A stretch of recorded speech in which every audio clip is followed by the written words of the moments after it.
Slang chapter का एक भी कॉमन एरर आपको नहीं छूटेगा। तो आइए चलिए हम देखते हैं रूल्स के ऊपर कि कैसा रूल है।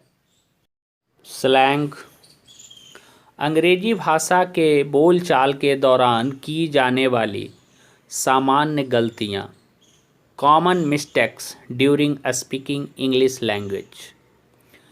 पहला रूल नंबर, प्लीज़ काइंडली के साथ रिक्वेस्ट का प्रयोग नहीं होता है। दूसरा, फ्रंट बैक के साथ साइड का प्रयोग नहीं होता है।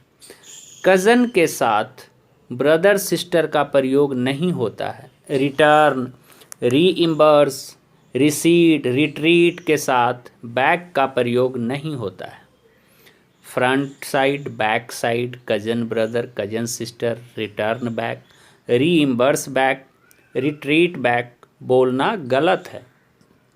डिस्क्राइब, डिस्कस, इलस्ट्रेट तथा एक्सप्लेन के साथ अबाउट का प्रयोग नहीं किया जाता है। फैमिली मेंबर्स बोलना गलत है, इसके बदले मेंबर्स ऑफ द फैमिली बोलना चाहिए। टीचिंग लाइन बोलना गलत है, इसके बदले टीचिंग प्रोफेशन बोलना चाहिए। सेविंग बैंक बोलना गलत है, इसके बदले सेविंग्स बैंक बोलना चाहिए।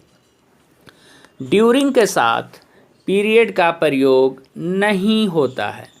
सपोजिंग तथा ईफ साथ साथ नहीं आते हैं, या तो सपोजिंग आएगा या तो ईफ आएगा, दोनों अकेले अकेले आता है। लेक्चररशिप बोलना गलत है, इसके बदले लेक्चरशिप बोलना चाहिए। लेक्चररशिप बोलना गलत है, इसके बदले लेक्चरशिप बोलना चाहिए। फ्रीशिप बोलना गलत है, बदले में फ्री स्टूडेंटशिप बोलना चाहिए। फाइनल कंक्लूजन बोलना गलत है, क्योंकि कंक्लूजन अपने आप में ही फाइनल है। इंग्लिश टीचर बोलना गलत है, इसके बदले द टीचर ऑफ इंग्लिश बोलना चाहिए। इंग्लिश टीचर का मतलब अंग्रेज शिक्षक होता है, और अंग्रेजी का शिक्षक का सही अनुवाद द टीचर ऑफ इंग्लिश होगा।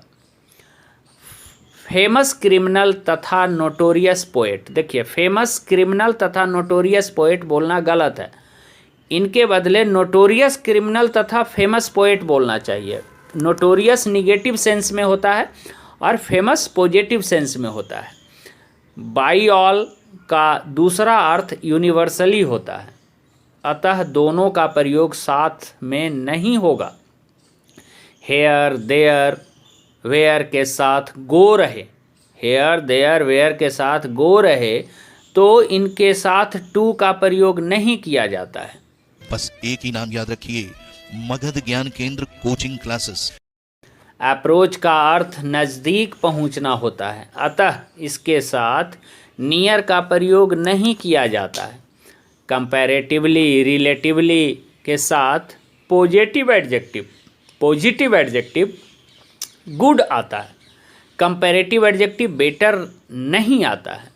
कंपैरेटिवली, रिलेटिवली के साथ गुड आएगा, बेटर नहीं आएगा। बिटवीन के बाद एंड आता है, एज वेल एज नहीं आता है।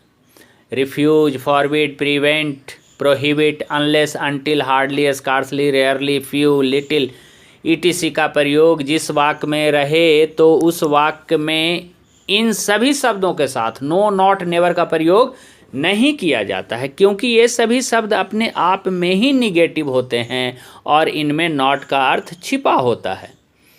Night, week, month, year, day के पहले टुमारो या yesterday, night, week, month, year, day के पहले टुमारो या एस्टरडे का प्रयोग नहीं किया जाता है, बल्कि टुमारो के सेंस के लिए नेक्स्ट तथा एस्टरडे के सेंस के लिए लास्ट, अर्थात टुमारो नाइट के बदले नेक्स्ट नाइट तथा एस्टरडे नाइट के बदले लास्ट नाइट का प्रयोग करते हैं। व्हाट का प्रयोग जब कौन सी चीज़ या जो चीज़ के अर्थ में हुआ हो तो इसके पहले या इसके साथ थिंग का प्रयोग नहीं करते हैं। थिंग का मतलब चीज़ होता है, वस्तु, तो व्हाट का मतलब ही है कौन सी चीज़ या जो चीज़, तो इसके बदले इसके साथ, इसके पहले या बाद में थिंग का प्रयोग नहीं किया जाता है। कम अक्रॉस का अर्थ होता है किसी के साथ अचानक मिलना या किसी से मिलना, मीट सडनली। अतः कम अक्रॉस के साथ विद का प्रयोग नहीं किया जाता है। याद रखिए, कम अक्रॉस के साथ विद का प्रयोग नहीं किया जाता है। कम अक्रॉस प्लस ऑब्जेक्ट, यानी कम अक्रॉस के बाद सीधे ऑब्जेक्ट आता है, कोई प्रीपोजिशन नहीं। कम अक्रॉस प्लस ऑब्जेक्ट का प्रयोग किया जाता है, ना कि come across with plus object. ध्यान रखें, कम अक्रॉस के साथ विद का प्रयोग नहीं किया जाता है। बैग एंड बैगेज का अर्थ होता है विद ऑल बिलोंगिंग्स, अर्थात बैग एंड बैगेज के साथ भी विद का प्रयोग नहीं किया जाता है। ओवरराइड तथा ओवरकम के बाद फिर से ओवर, ऑलरेडी ओवर है इसमें, इसीलिए फिर से ओवर का प्रयोग नहीं किया जाता है, क्योंकि इसमें पहले से ही ओवर लगा हुआ है। ओवरराइड ओवरकम के बाद फिर से ओवर का प्रयोग नहीं किया जाता है। थ्रू आउट का दूसरा अर्थ द होल होता है। थ्रू आउट का दूसरा अर्थ द होल होता है, अतः दोनों का प्रयोग एक साथ नहीं किया जाता है। बिकाउज तथा द रीजन का अर्थ एक ही है। बिकाउज तथा द रीजन का अर्थ एक ही है, एक ही अर्थ के लिए दोनों हैं, अतः दोनों का प्रयोग एक साथ नहीं किया जाता है। बिकाउज या द रीजन के बाद दैट देते हैं। यदि हम कंजंक्शन का प्रयोग करें बिकाउज के बाद दूसरे क्लाउज के लिए, तो बिकाउज हो या द रीजन हो तो उसके साथ दैट आता है, अर्थात बिकाउज के साथ द रीजन और द रीजन के साथ बिकाउज का प्रयोग नहीं किया जाता है। क्वाइट तथा ऑल एक साथ नहीं आते हैं। कभी कभी देगा क्वाइट राइट या ऑल राइट, तो क्वाइट राइट और ऑल राइट एक ही चीज़ है, तो क्वाइट ऑल राइट करके एरर दे देता है। तो आप ध्यान रखना है सिर्फ क्या कि क्वाइट तथा ऑल एक ही मीनिंग है दोनों का, और इसके साथ दोनों एक साथ नहीं आते हैं। बस एक ही नाम याद रखिए, मगध ज्ञान केंद्र कोचिंग क्लासेस। टाइम तथा पीरियड वाक्य में एक साथ नहीं आता है।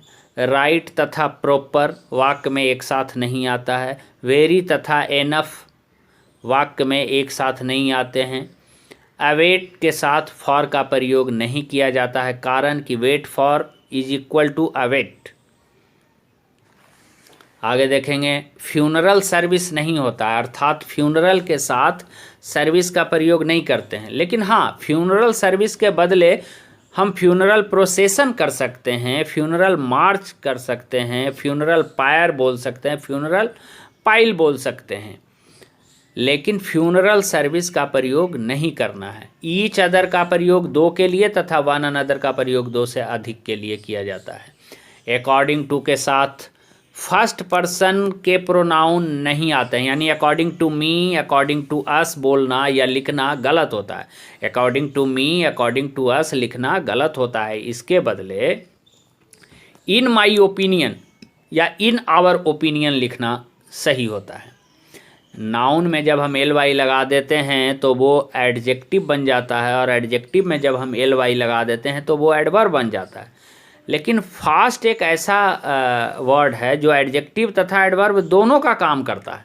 जब दोनों है तो इसको फिर से एल वाई लगा के एडवर्ब नहीं बना सकते हैं, अतः हम फास्टली लिखना गलत होता है।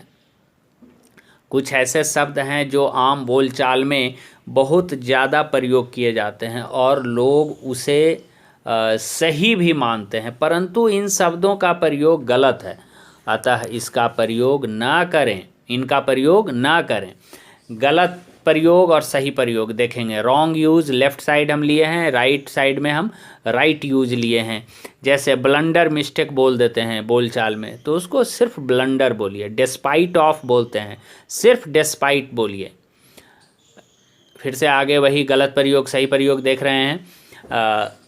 कंपराइज ऑफ गलत होता है, सिर्फ कंपराइज।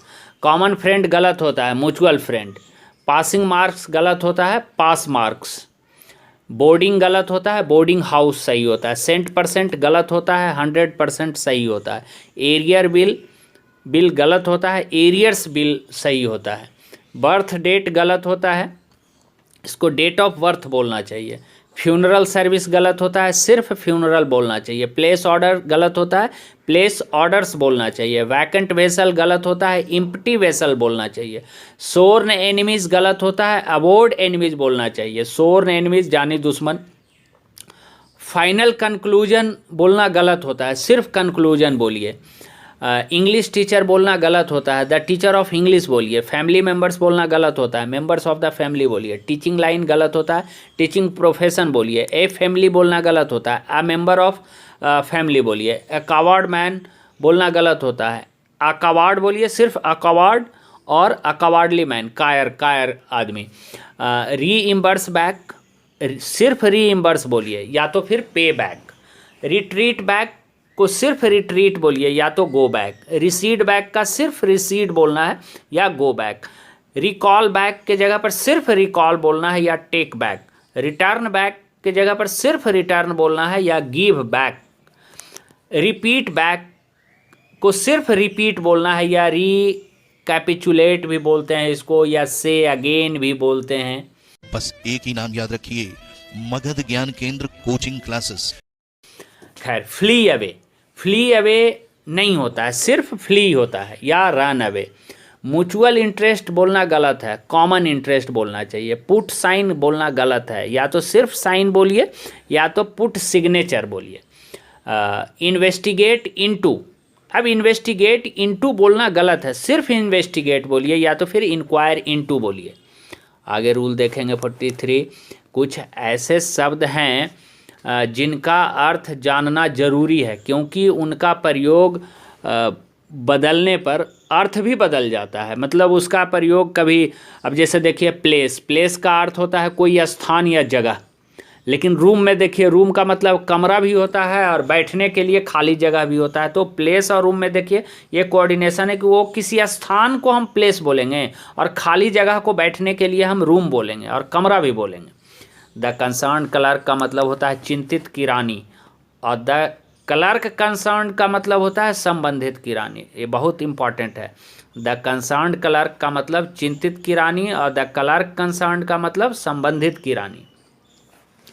तो वीडियो यदि पसंद आया हो तो अपने दोस्तों के पास ज़रूर इसे पहुंचाएं और ज़्यादा से ज़्यादा स्टूडेंट तक पहुंचाकर इसका लाभ उनको लेने में मदद करें।